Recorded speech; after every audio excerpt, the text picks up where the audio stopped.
service manager at Mildura Mazda, part of Markwell's Auto Group. Back again today to show you how to change a tyre on a Mazda 2. Flat tyres always happen in areas where you least expect it. So the main thing with a flat tyre is obviously to get to an area where it's safe and some nice flat ground where you out of trouble.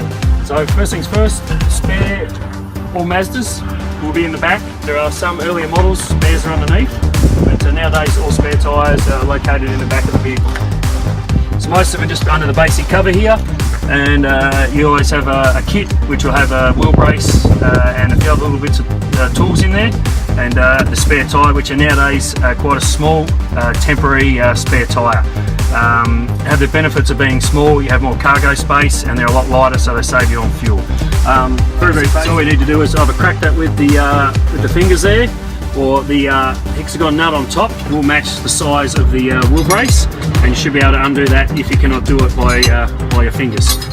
So most of the tools will be in here that you need. So I'll plug hook, and the jacks can be placed on top, or in this case, over on the right hand side. So just swap sides here, location of the jack in here, and normally just basically secured with a bolt there. Easy to get out, fairly easy to access. Could be on the right, could be on the left, could even be in the centre here, but very easy to find. So we have a couple of tools here is what we need. One is the lever that will help get your hubcap off. So in this case again, around this side, we will need to remove the hubcap. Obviously you can't see the wheel nuts, so that is one where we need to pop off. Next thing would be to crack the wheel nuts. We'll get the jack out in a minute, but to crack the wheel nuts, very handy in a anti-clockwise direction. The best thing is place it on, and in most cases just use your foot. It's a lot easier to crack it, it's a lot easier to put down, and quite easy to crack. You do that all the way around. You don't need the jack as yet, because you can easily just do that, push them all down, they're quite easy, no need to go any further in that situation.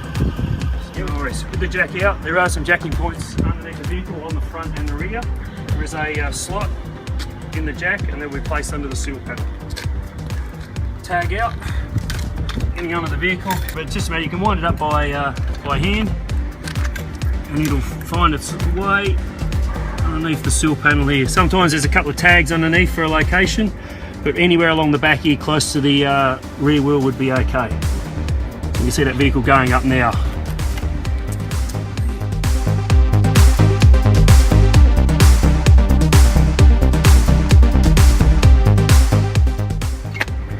We need our wheel brace, these two actually working together, so these all double up. This doubles up obviously to get the wheel cap off, to crack the wheel nuts, also piece together to wind the jack up.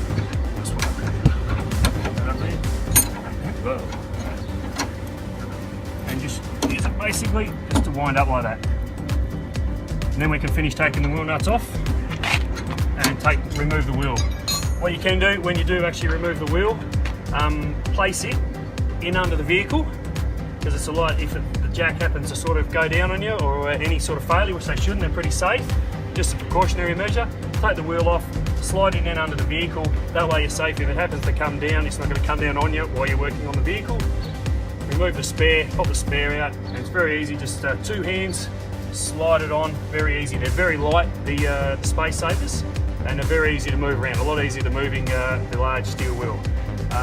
Once that's in place, yeah, steel wheel in the back, secure the wheel just in case, and job's done. Alright, so yeah, I hope this information helps and makes it a lot easier to change your tyre on a Mazda 2 or any Mazda model.